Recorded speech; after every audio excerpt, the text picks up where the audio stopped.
আরে চরমনায়ের হুজুর অলরেডি ময়মনসিংহে গিয়ে প্রার্থী ঘোষণা করে আসছে। 11টা আসনের মধ্যে 9টা আসন ঘোষণা করে ফেলাইছে। তাহলে আসন ঘোষণা করে কেন? শুনেন, ভারত যা বলে মুখ দিয়ে তার উল্টোটা বুঝতে হবে, ঠিক আছে? আপনারা যদি পিয়ারি চান এভাবে প্রার্থী দিচ্ছেন কেন, তাই না?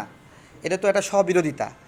আপনারা ধৈর্য ধরতেন, আরও ধৈর্য ধরতেন, ধরে ধরে ধরে ধরে ধরে ধরে অপেক্ষা শেষ মুহূর্তে গিয়ে দেখতেন পিয়ার যেহেতু হলোই না, তখন গিয়ে আসন দিতেন। তার মানে আপনারা বাইরে থেকে নির্বাচনের সব প্রস্তুতি নিয়ে নিচ্ছেন, ঠিক আছে?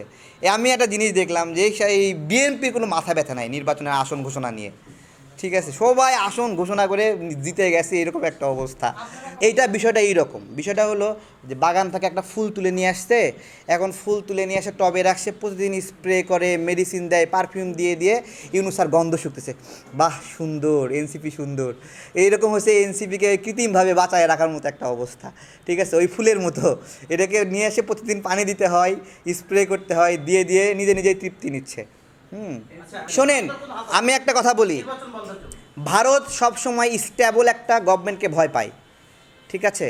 স্ট্যাবল গভর্নমেন্টকে ভয় পায়, এটা মাথায় রাখতে হবে। হ্যাঁ, আমি আবারও বলছি, এবং ভারত আমাদেরকে স্ট্যাবল চায় না।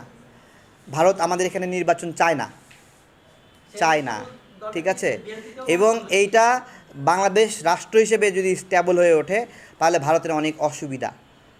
হ্যাঁ, এইটা হলো বিষয়। সুতরাং যারা নির্বাচন বিষয়ে চায় না তারা ভারতকে সমর্থন করছে, এটা হলো বুঝতে হবে।